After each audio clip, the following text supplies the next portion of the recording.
e aprimoramento do budismo, tem um grande objetivo, né? Que esse objetivo é que a gente possa nos aprofundarmos um pouco a mais no assunto que é destinado para nossas reuniões e palestras, mas que possam também dar esse aprofundamento para cada um que possa participar e estudar junto, e que a gente tenham cada vez mais explanadores que possam estar tendo essa participação, né, de todos juntos, podemos estudar, ler a matéria e a gente conseguir a essência do que precisa ser passado na palestra. Então, aqui, a gente não está passando um formato que deve ser seguido nas palestras, mas a gente está buscando um pouco a mais para cada um se aprimorar, e o grande objetivo é colocar isso na vida de cada um, né?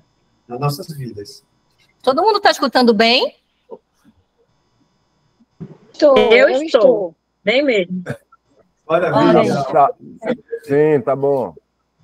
O tema desse mês é confiança. Olha, eu assim, fiquei muito feliz com esse tema, né? Porque só o título, ele já traz uma coisa boa, né? Confiança. Então, se encontra na terceira, a terceira 540, no CED, volume 2, página 271, no livro Pilar de Ouro, Soca, página 63. Viu, DS? Nosso livro Pilar de Ouro, né, página 63. Também encontra essa mesma matéria. Vamos... deixa eu passar aqui, só mais um pouquinho. Vamos lá. Começando pela explanação de Ikeda Sensei, ele coloca da seguinte forma, né? Vivemos um momento de grande transição e mudanças. As regras e os valores da sociedade moderna estão postas à prova, e amplas perspectivas e esperanças são necessárias. Mas o que deveria ser a nossa base, né? Qual a base que deveríamos ter? O budismo de Trem afirma claramente que deve ser o respeito à dignidade humana e ao valor insubstituível da vida. Então, a dignidade humana e a vida. Então, são dois pontos importantíssimos que devemos cultivar no momento atual. A missão fundamental da religião é inspirar e incentivar as pessoas a proteger o bem-estar da humanidade, a valorizar e cuidar da vida, e a viver com existência mais significativa. Então, o que o Sensei quer dizer com tudo isso, né? É que, por mais que se passe o tempo, mas a atualidade necessita que a gente cultive esses valores que nós temos dentro da Soka Gakkai. A dignidade da vida humana, a própria vida, o ser humano, e ter como base essa religião para podermos nos aprimorarmos e poder proporcionar isso a outras pessoas. Então, o grande objetivo da Soka Gakkai.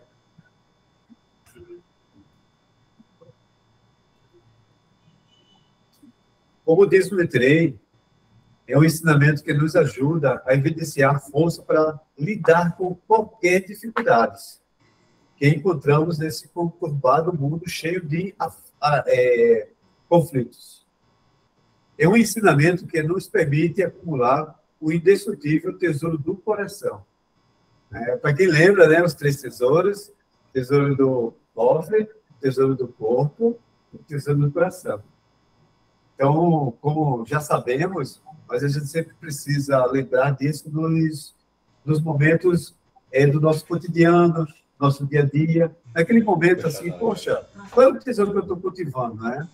Eu preciso trabalhar, eu preciso ter a minha renda, eu preciso também dar significado ao meu trabalho. O meu trabalho está servindo para quê?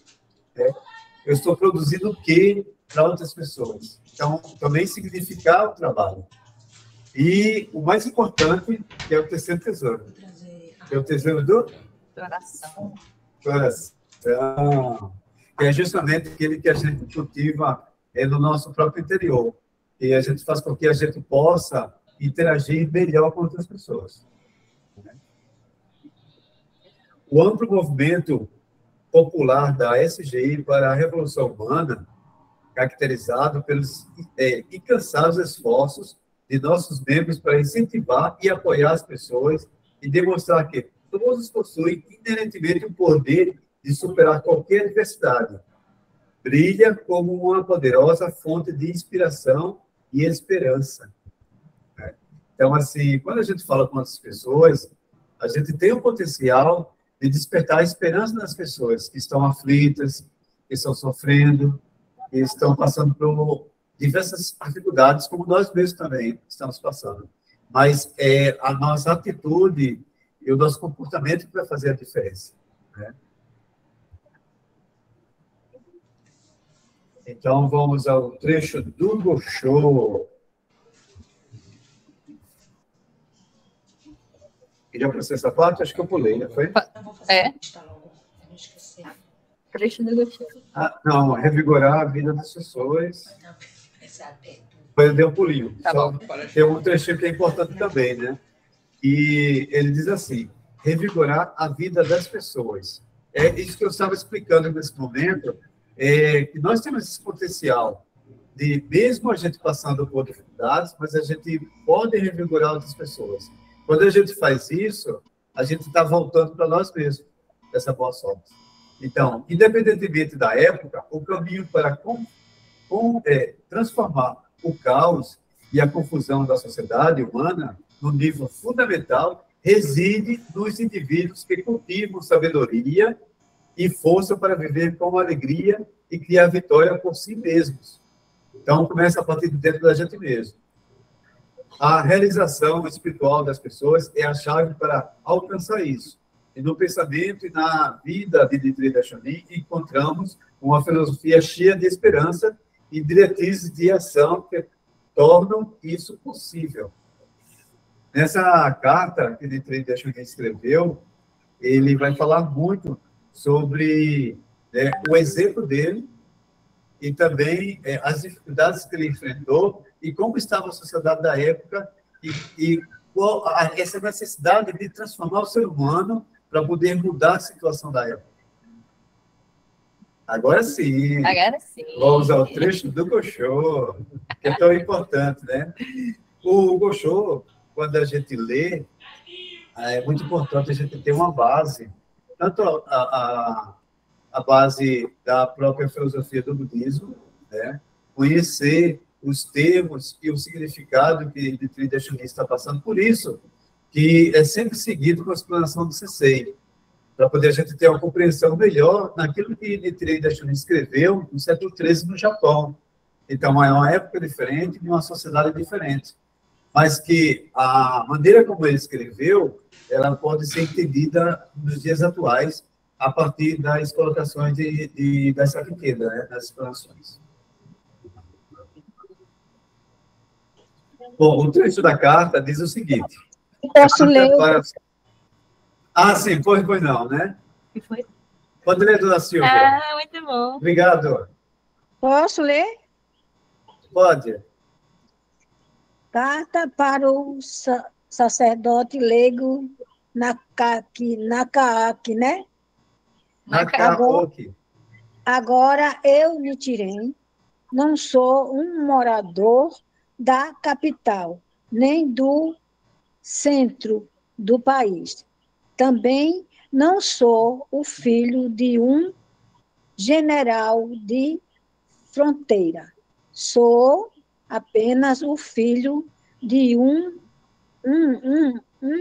uma pessoa comum do povo de uma remota província. Isso. Tem mais, tem mais. Mais uma.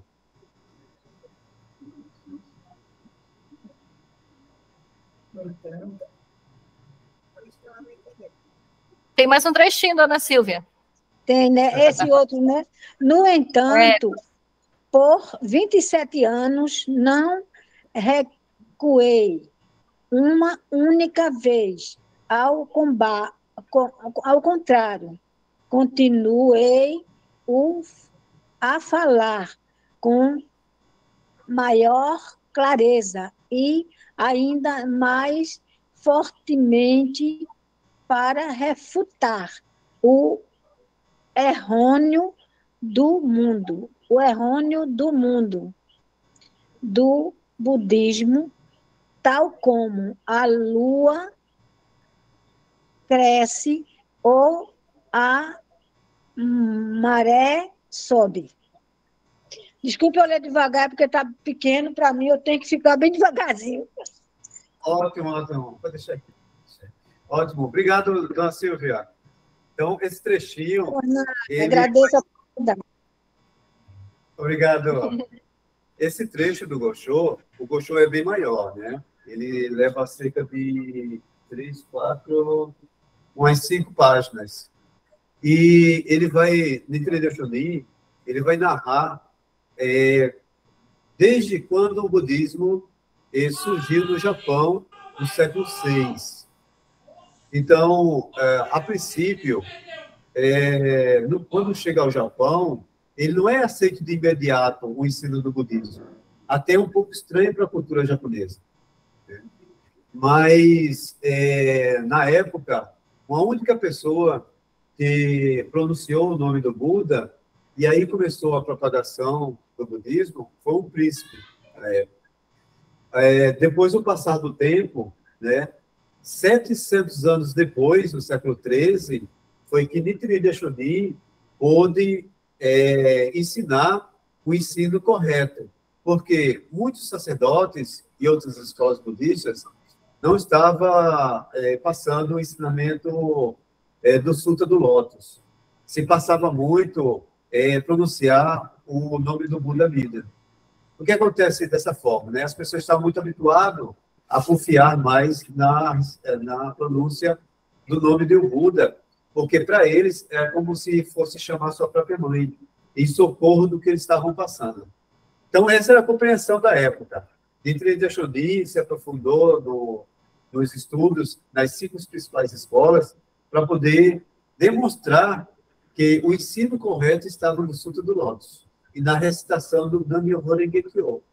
Por isso, ele sofreu várias perseguições.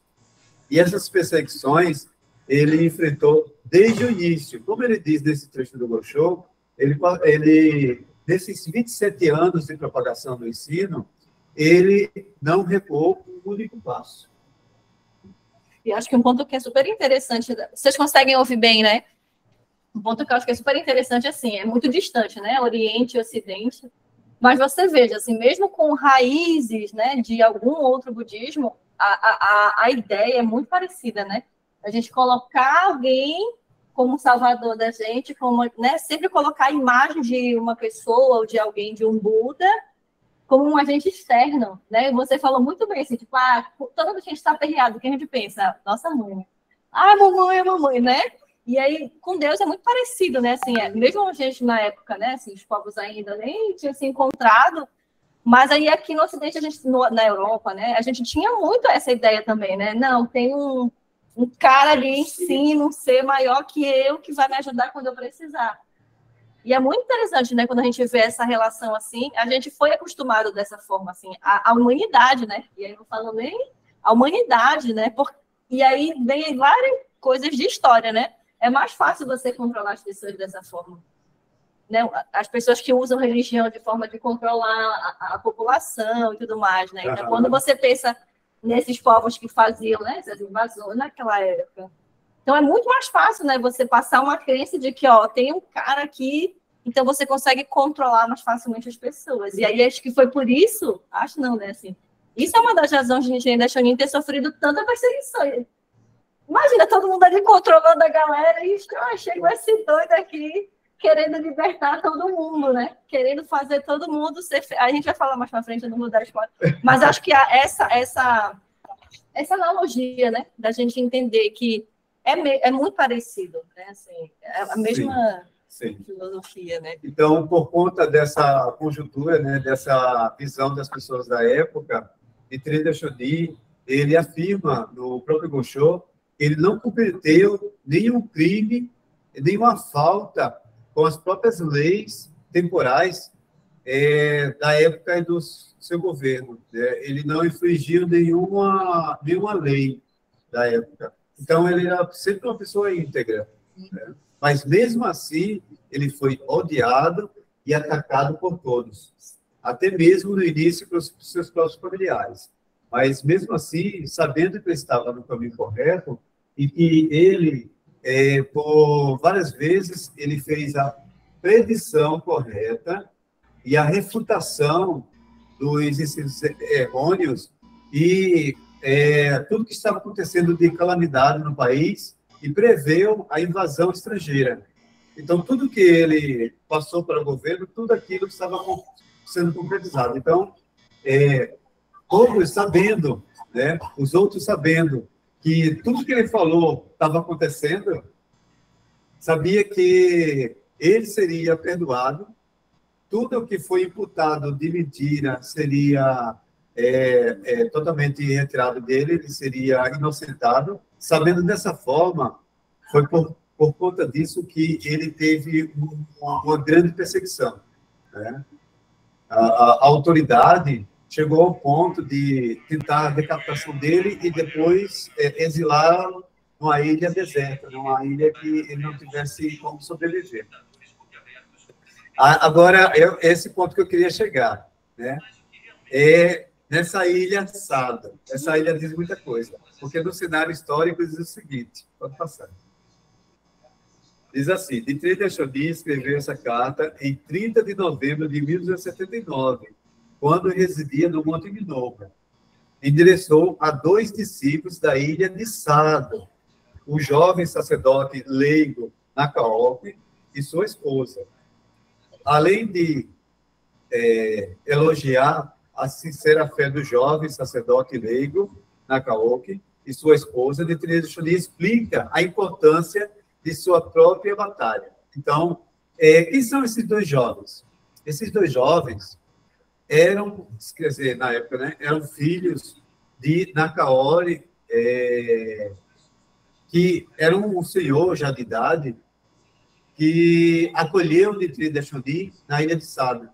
Então, foi ele que ajudou muito o Dmitri Deschodin. Dessa forma, o seu filho o seguiu também, se tornando discípulo de Dmitri Deschodin. E a sua esposa, seria a nora de Nakaok, também se converteu ao budismo de Tirem. Então, após o falecimento desse senhor, né, o filho e a nora se tornaram discípulos de Dmitri Deschodin, e quando ele se mudou para o Monte Minobo, todos os anos ele ia visitar Dmitri Deschodin, levando oferecimentos. Né? Então, essa carta, ele oferece, não somente a Nakaok, mas oferece também a esposa dele, então oferece ao casal essa carta. E nessa carta, ele explica toda a perseguição que ele passou e a importância do ensino do budismo para transformar a própria sociedade.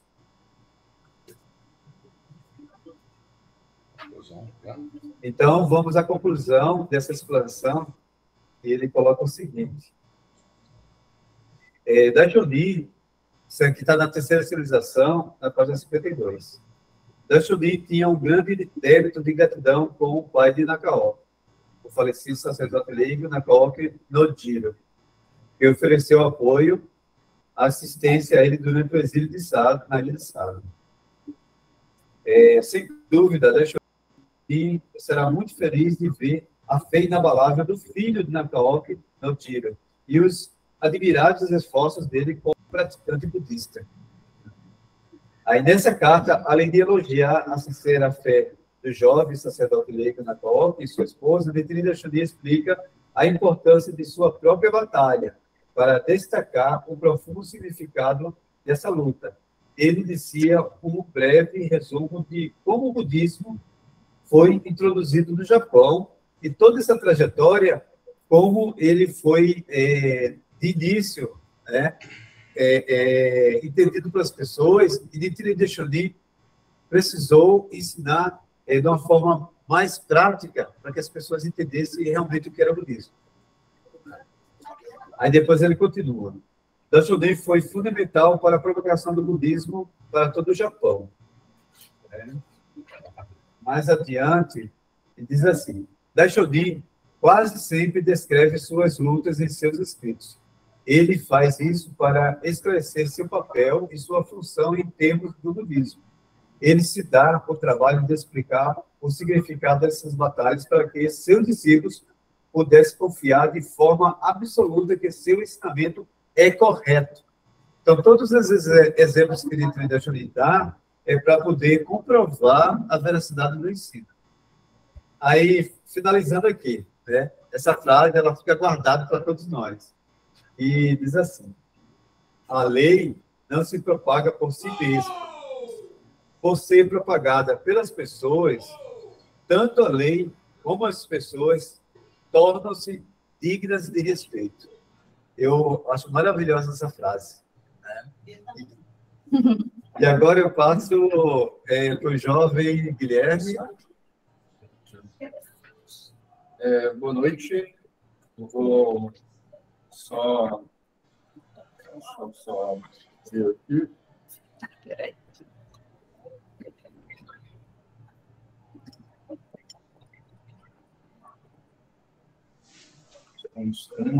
Já vai quebrar aqui as coisas.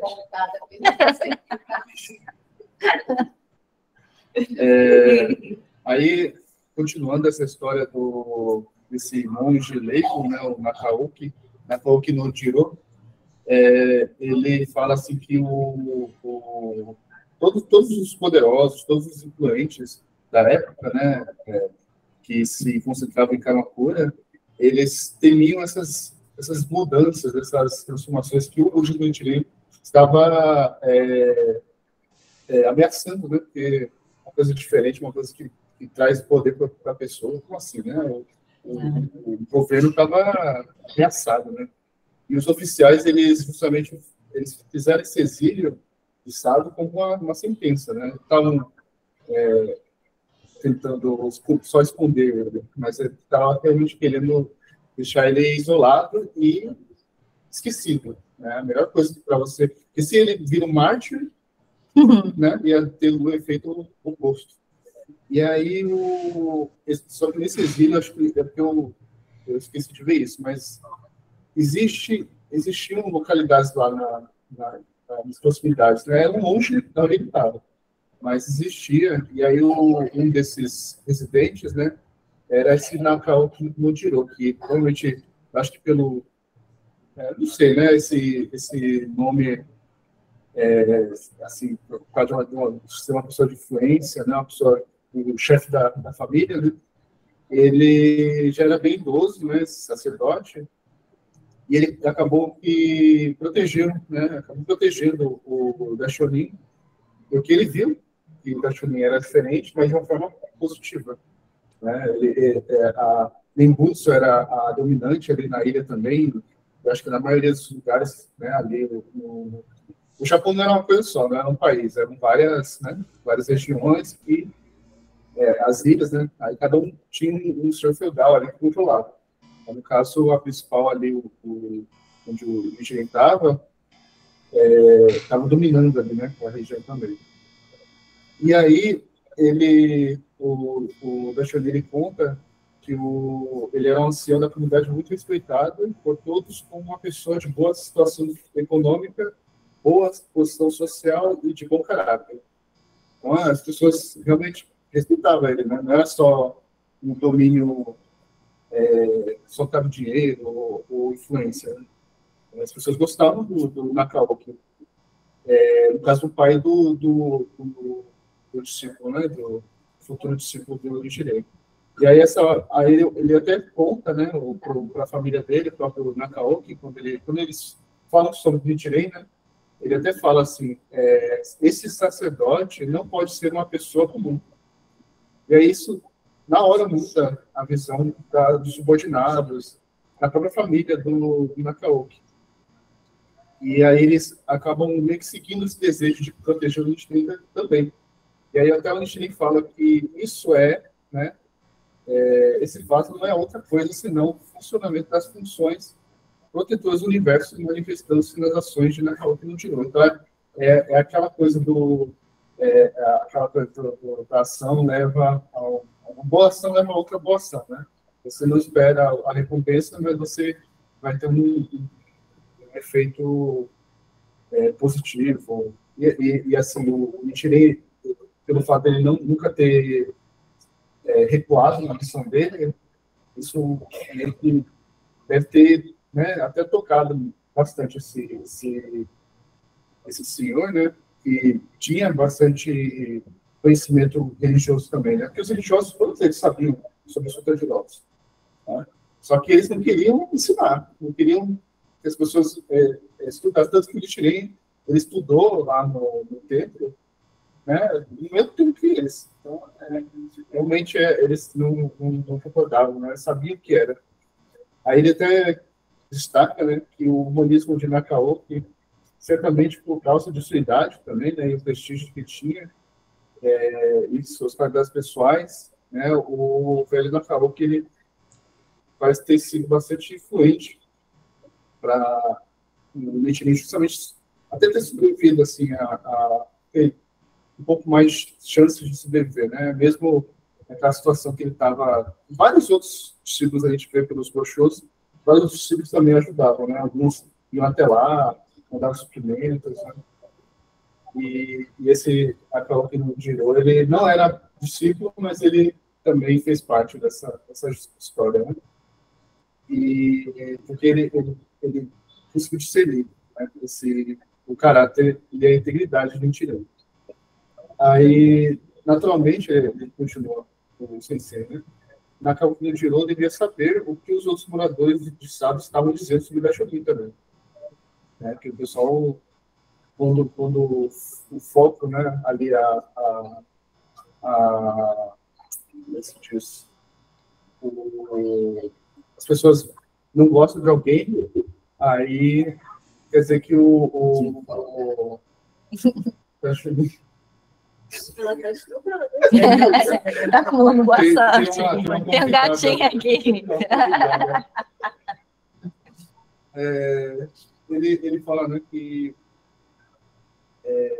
podemos supor que ele provavelmente conhecia a Chunin pessoalmente também, né? Ele conversou e tal, porque aquela coisa, né, a pessoa do preconceito não vai querer saber daquela pessoa, falando mal, né? O fulaninho falou mal da Chunin, né? Aí fica aquela fofoca e o povo, em qualquer época, em qualquer civilização é assim, né? Você exclui aquela pessoa.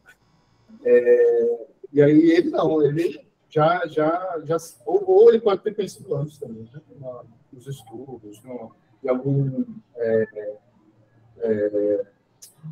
momento assim, né, de estudo deles, lá, que eles se encontram, e percebeu que haveria uma razão mais profunda, né, para essa perseguição. Né? Não era somente, ele fez errado, criminoso, né?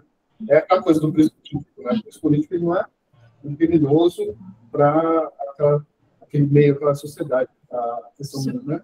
É mais uma Divergência. Divergência de visões políticas ou ideológicas, né? Seu Pedro quer fazer alguma pergunta?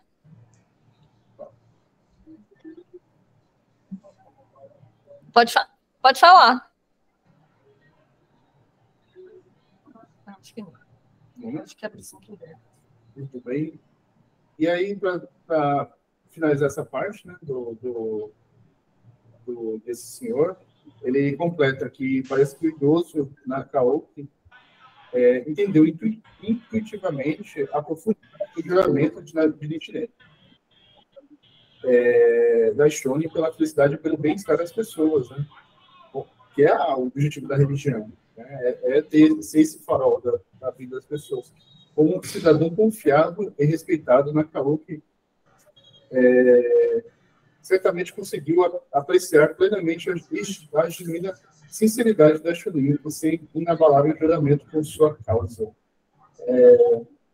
E interessante que hoje em dia a gente vê isso também com o Sensei, né?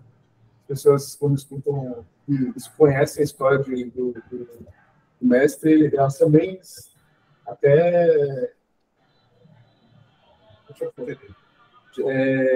elas até ficam inspiradas, né? Tem personalidades as próprias pessoas que ele mesmo encontrou, né? Então, é uma coisa da outra, né? O bem, o bem, e a vida assim por diante. A gente vai seguindo essa corrente, né? Das pessoas fazerem a bondade, que é o próximo ponto, né? Com a Patrícia. Muito bom, ninguém. Muito bom, muito bom. E aí, eu vou, na verdade, pedir aí a participação de vocês. Na verdade, esse ponto aqui é mais para a gente resumir. Acho que Dorival e Gui já falaram bastante. E aí eu vou voltar um pouquinho no que eles dois falaram, mas aí eu vou trazer uma questão para a gente pensar aqui. Ó. Quando a gente pensa em exílio, geralmente a gente pensa em uma coisa boa ou uma coisa ruim? Uma coisa ruim. A pessoa é exilada, é sair do seu país ou da sua comunidade, do seu estado.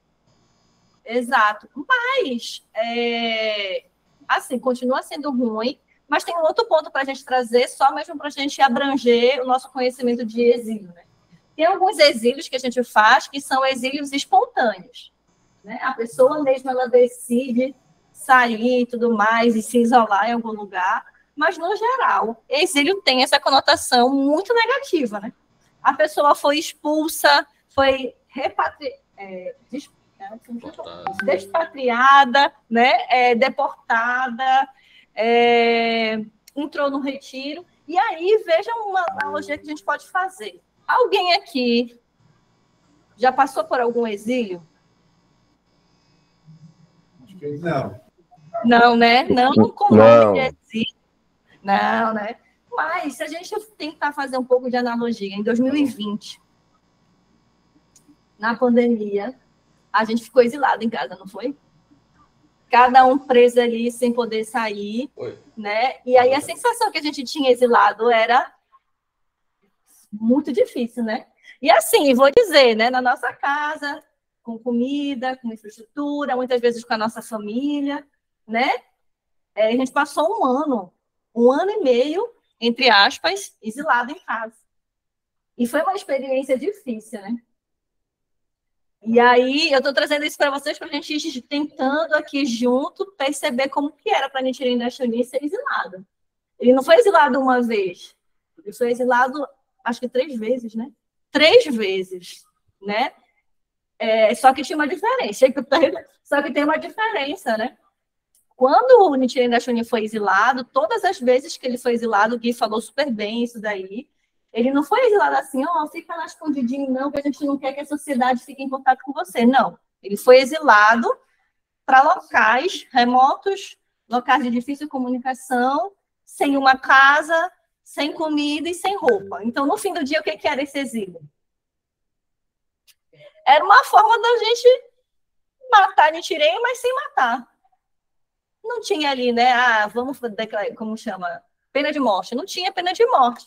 Mas aí lá naquela época o pessoal, não, então vamos exilar. Ele está aqui, está perturbando a sociedade japonesa. Vamos mandar ele para o exílio, né? Que é mais fácil para a gente do que a gente matar ou fazer alguma coisa do tipo, né? Gui até falou sobre essa questão. E aí, vejam só, vamos juntando as peças. Se Nichiren Daishonin foi exilado, né, por esse motivo, porque o governo da época achava que ele bagunçava, né? Ele achava que ele ia contra, né, as regras da sociedade. O tipo de pessoa que era exilada eram pessoas que não eram pessoas benquistas. Vocês concordam? Criminosos, assassinos. Eu vou colocar aqui prostitutas, porque na época isso era visto como uma forma muito, né, muito ruim, né? Então, assim, ele era... Pode falar, seu Pedro. Não muito distante, no regime militar, na ditadura, o governo exilou muitos brasileiros que não eram de acordo com o regime, como jornalistas, estudantes. Cantores, Caetano, Gil. O Brasil também teve exílio. Exato. Eu ia trazer, né? A gente vai chegando lá, sumiram muitas pessoas, né? Então, tudo para a gente entender. Muito obrigada, viu, Sr. Pedro, pela sua intervenção. Que eu ia fazer o seguinte, eu tinha me lembrado que são pessoas artistas que fazem arte, a arte é vida, né? A arte tira a gente de tantas coisas, e foram naquela época consideradas criminosos, considerados perturbadores da paz, né? Da sociedade e tudo mais. Então, assim, essas pessoas foram para esses locais remotos, foram exiladas nesses locais remotos, né? Com esse objetivo mascarado. A gente vai, né, bota essa galera para lá, porque aí vai morrendo de fome, morre de frio, morre de alguma coisa, e a gente não precisa se preocupar, né? E aí, quando a gente olha para o exílio de Nitirene Dachonim, foi a mesma coisa, certo? Ele estava em condições muito difíceis. A ilha de Sado, né, o exílio de Sado foi o exílio mais difícil, porque Sado era uma ilha muito difícil de você sobreviver. Até para chegar, né? Até para chegar, e para chegar as comidas, né? Por isso que ele agradece muito todos os discípulos que iam lá levar comida para ele, em Sado. Só que, vejam só, mesmo num lugar, né, com criminosos, com assassinos, né, com pessoas que eram excluídas da sociedade, Nichiren Daishonin conseguiu, com o coração dele, atrair pessoas no mesmo estado de vida. Porque a gente pode pensar assim, então é muito mais fácil me juntar com um assassino, me juntar com um professor. Agora, veja, também não estou dizendo que assassino também tem estado de Buda, né? Criminoso também tem estado de Buda. Todo mundo tem estado de Buda, né? Mas ele poderia muito bem se juntar com pessoas em estado de vida lá embaixo. E aí ele não ia conseguir fazer tudo o que ele fez. Né? Então, através, acho que foi Gui ou foi Dorival que falou, através das ações. Ele era muito carismático, é tanto que as pessoas andavam léguas e léguas e léguas para levar comida, para levar material de estudo, para levar muita coisa para ele. Essas pessoas podiam morrer no caminho. Exatamente. E essas pessoas tinham um amor tão grande por ele você vê como é que eu digo, que elas nem se preocupavam que poderiam morrer no caminho. Né? Porque não era um estado de vida muito, sei lá, Fácil, né? Imagine. Aí, hoje em dia, é isso que eu tenho. Hoje, você quer ir numa reunião com ônibus, com bicicleta, com Uber, com tudo, gente. Você não quer ir na reunião. Hoje a gente está dando aqui, hoje é a primeira reunião presencial do DEB, né, depois de 2 anos, aí, quase 2 anos e meio, né? E a gente está nesse processo. Acho que hoje é um passo. E o que foi que jogou tudo isso? Uma pandemia. Um exílio.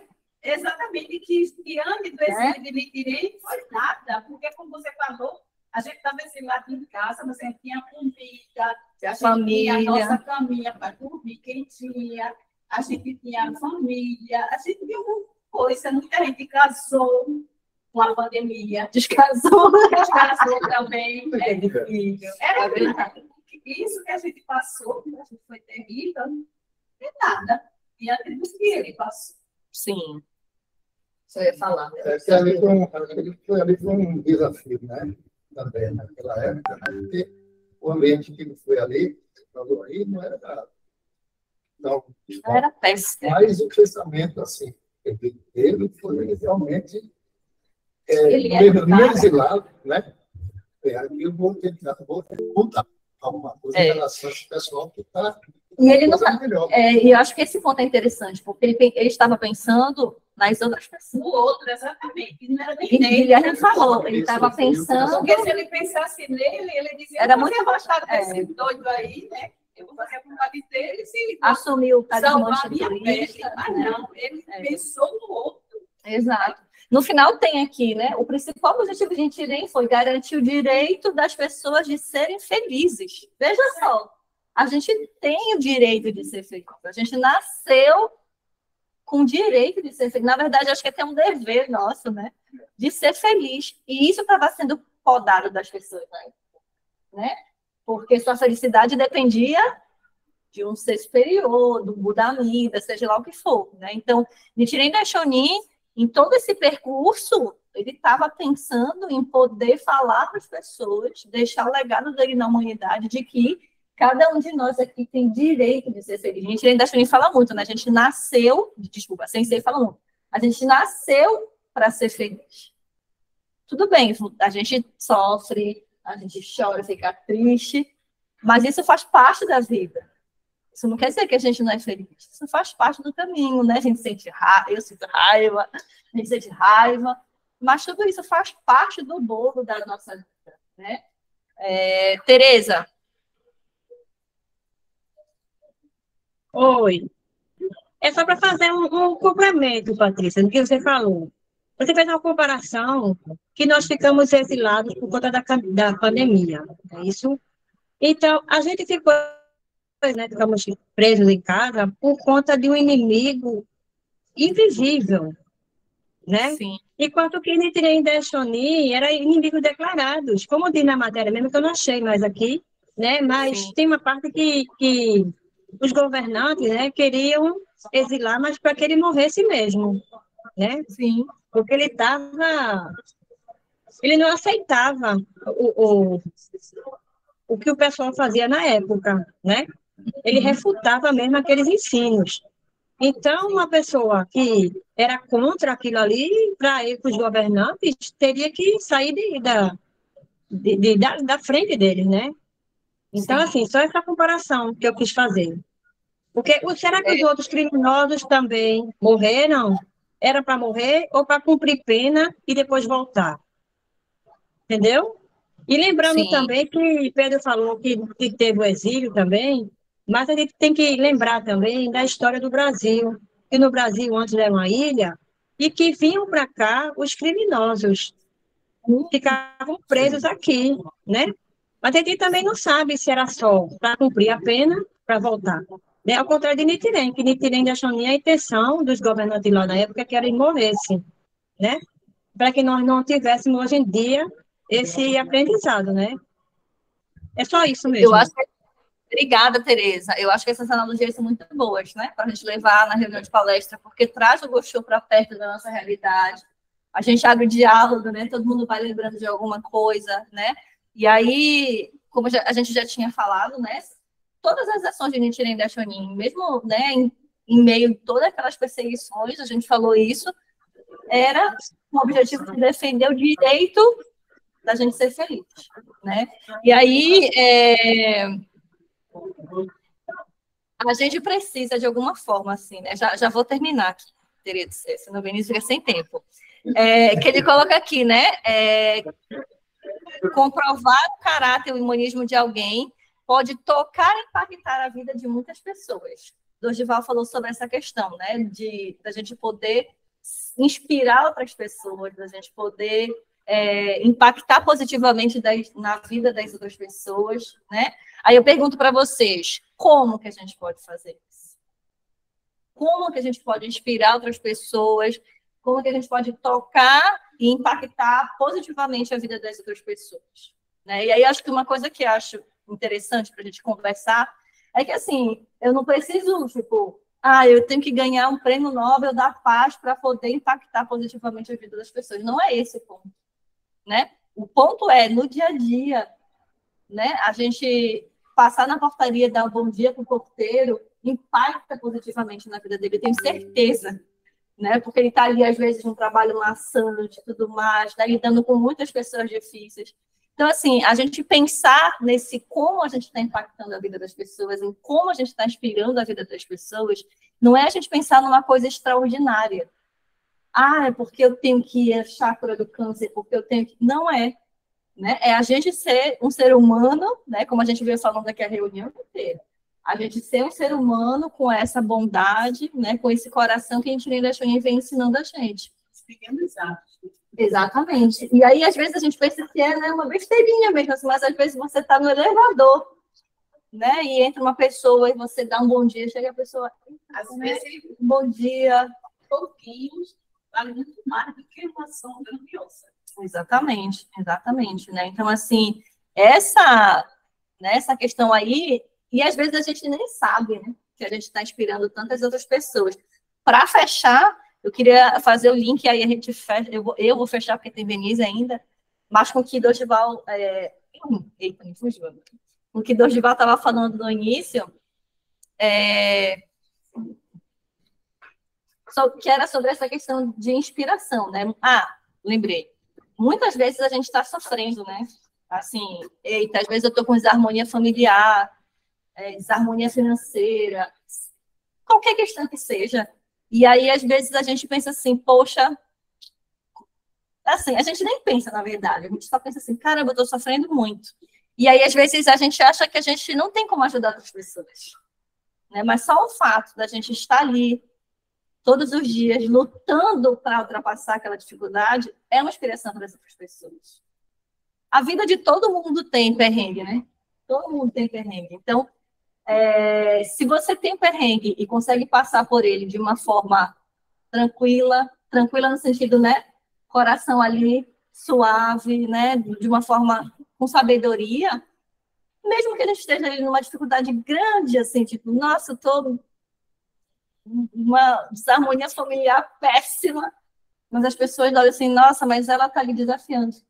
Ela tá ali todos os dias. Então, a gente, independente, né?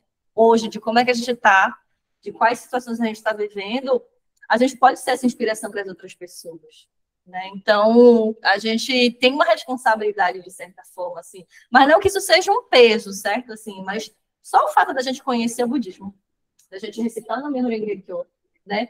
Faz a gente ser um pouco diferente e as pessoas olharem assim, como é que, né, consegue fazer tanta coisa e tá ali todo, né? Então, a gente tem essa sabedoria, né? A gente tem a gente fala essa energia, né? Essa energia que está aqui, né? Que a gente emana é diferente.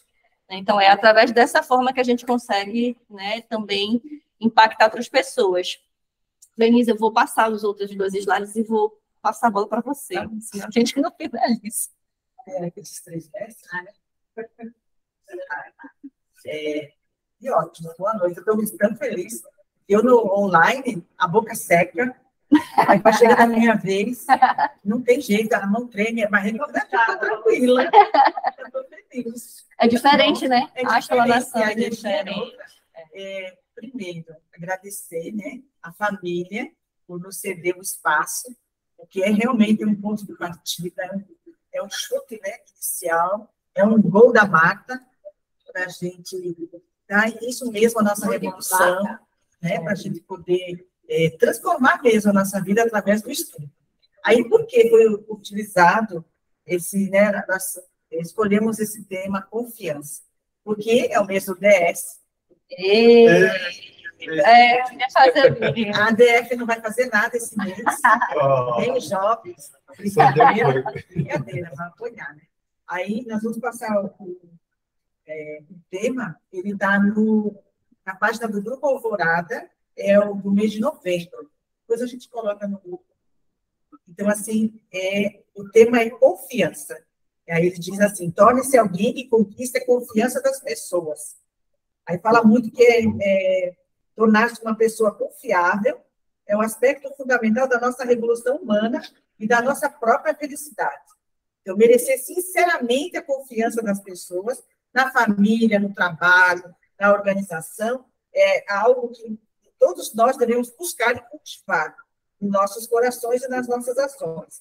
Aí diz que na questão da organização, onde existe um DS confiado por todos, a divisão feminina atua com alegria e tranquilidade.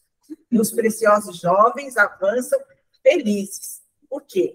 Por terem uma clara e confiável referência. Então, essa é a função do pilar de ouro, né? A importância do pilar de ouro. É fato que muitos dos jovens observam atentamente a atuação do Grupo Alvorada, que é a matéria deles, mas do DS como um todo.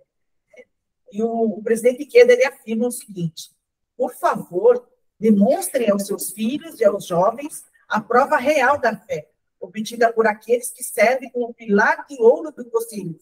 Os jovens os observam com orgulho e contam com seus esforços tenazes. Então, é importante a ação do DS para conquistar essa confiança.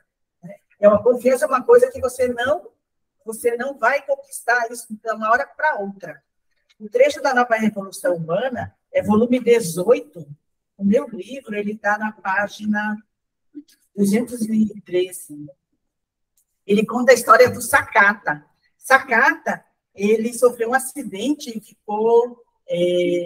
quase morreu. O pessoal fez daimomo, o médico disse que ele ia que ficar 6 meses no hospital, por observação, e depois para casa mais 6 meses sem se mexer. E ele ficou agoniado.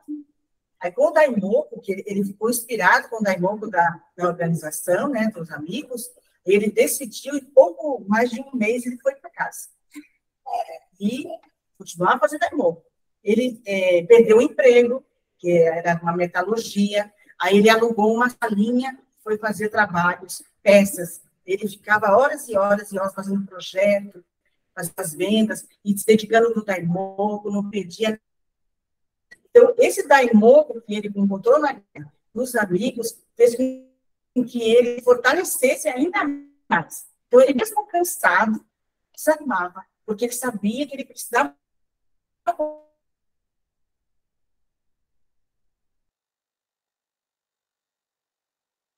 comprovar, alugar uma mesa e um telefone.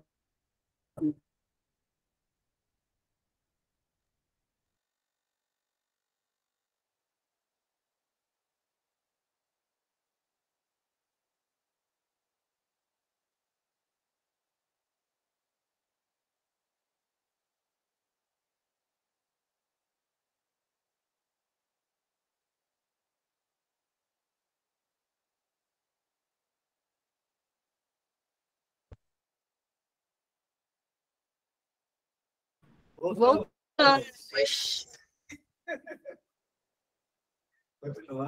Então, ele continuava à noite, por mais atarefado que tivesse cumprido o dia, participava de atividades da Sobragacária. Convicto de que havia sido salvo pela fé no Morronço e pelas orações dos membros. Ele nutria uma profunda determinação de dedicar ao Pocerufo a vida que lhe fora devolvida, né? Então, ele alugou uma fábrica na vizinhança para produzir as peças automotivas e efetuava parte do processamento no espaço livre debaixo da passagem subterrânea de uma rodovia. Isso lá no plano. Ele labutava, né, trabalhava até tarde da noite, e quando os prazos se aproximavam, muitas vezes, ficava acordado até de manhã, algo que o médico havia advertido que não deveria evitar. Então, muitos eram os dias que percorria vários locais, prospectando clientes, até sentir as pernas pesarem como chumbo, sem conseguir um único pedido. Nessas ocasiões, tinha vontade de chorar de frustração. Elas mantinham um sorriso no rosto. Sabia que se aparentasse estar deprimido, passaria uma impressão negativa para os clientes. Decidiu se tornar o tipo de vendedor que levava ânimo a todos. Então, ele diz assim: confiança é um tesouro que vale ouro e é conquistado mediante esforços constantes e sinceros. Então, a vida de cada um de nós, né, é um pouco do Sakata. Cada um de nós, no nosso dia a dia, né, nós temos essa oportunidade de fazer o que for necessário para conquistar essa confiança, fazer a transformação da nossa vida. Aí, para fechar, no livro dos Pilares de Ouro, que é a página 63, que é a referência, está falando do dia que o Sensei recebeu o Morronço. Eu achei importante a gente ter esse contato, né? Então, assim, ele diz que o dia 24 de agosto de 1947 foi um domingo de muito calor. O percurso de Ota ao templo do bairro de Sujinami, naquele dia, pareceu muito longo e penoso para alguém como eu, que sofria de tuberculose e pleurite. A recitação do Gongyo e do Daimoku na cerimônia de concessão pareceu durar uma eternidade, e por eu não estar acostumado a me sentar sobre os joelhos por muito tempo, minhas pernas adormeceram. Ainda me lembro de forma vívida do desconforto, da dor e do turbilhão de emoções que senti naquele dia. Foi exatamente como a Shaolin cita no Bosho. O superficial é fácil de abraçar, mas o profundo é difícil. Descartar o superficial e buscar o profundo. é próprio de uma pessoa de coragem. Naquela época, eu ainda não tinha plena compreensão dos profundos ensinamentos do budismo. Além disso, minha família se opunha à minha decisão. Mas, transcendendo essas questões superficiais, que de fato me atraía era o caráter de Josei Toda. Olha a confiança, né? Ele confiava em mim e me dizia: vamos, não hesite, desafie seu espírito de procura comigo, estude e pratique com coragem, assim como cabe a um jovem. Minha intuição de jovem dizia-me que podia seguir com segurança aquele homem que havia sido preso durante a guerra, ou o exílio, em defesa da paz e do budismo. Nesse sentido, 24 de agosto marcou meu ingresso na Universidade Toda. Uma vida dedicada à verdade tem início com a relação entre mestre e discípulo. Naquela reunião de palestra na qual nos conhecemos, o Sr. Toda explanava o escrito estabelecer o ensinamento correto para a pacificação da terra. Bem leve, né? Tratado pequeno, muito importante. Daishonin apresentou esse tratado ao governo militar em 16 de julho de 1260, conforme o calendário lunar em uso no Japão. Aí os Sensei dizem, um fato interessante é que, se for convertido ao calendário juliano, em uso no Ocidente, na época, a data corresponde a 24 de agosto de 1260. Místico, né? Profundo. Nessa mesma data, em 1947, lancei-me com coragem no movimento da Soka Gakkai para concretizar o objetivo de Daishonin de realizar a paz duradoura e a felicidade de toda a humanidade com base nos princípios e ideais do budismo. Quero agradecer a oportunidade, né? O Deb está sempre se esforçando, né, para poder trazer temas que façam parte das nossas vidas e contribua para que nossa localidade se fortaleça, nossa localidade estude, né, para que cada um de nós faça a diferença na nossa casa, na nossa localidade, mas também promova diálogos com a sociedade, com os nossos amigos, nossos vizinhos, porque é isso que faz toda a diferença. Essa confiança mútua que nós já temos dentro da Gakkai precisa ser levada para a sociedade, porque a sociedade, ela urge, né? Ela necessita muito desse budismo, desse humanismo que nós vivemos, que nós praticamos. Muito obrigada, parabéns, muito obrigada à família, muito obrigada e parabéns a todos. Viu? Da sociedade hoje, eu e essa aí é grande. Pessoal, a gente vai fazer demo. Alguém quer falar alguma coisa? No próximo mês é itinerante, né? Isso aqui. A gente vai para onde? Não decidiu ainda. Ainda não decidiu. Surpresa, no próximo mês, deve estar em algum outro distrito. Aceitamos inscrições. Alguém quer se candidatar, mas mês que vem a gente está presencialmente em algum outro distrito, a gente já deixa o convite aí para todos vocês participarem, porque eu vou fazer inveja para vocês, a gente fez um Gongyo super gostoso, todo mundo junto aqui hoje, e aí que não dá para a gente fazer, né, com os senhores no remoto, e aí para finalizar a gente também vai fazer um Sansho aqui junto, e aí eu peço que os senhores também façam aí em casa, para a gente finalizar nossa atividade hoje, tá bom?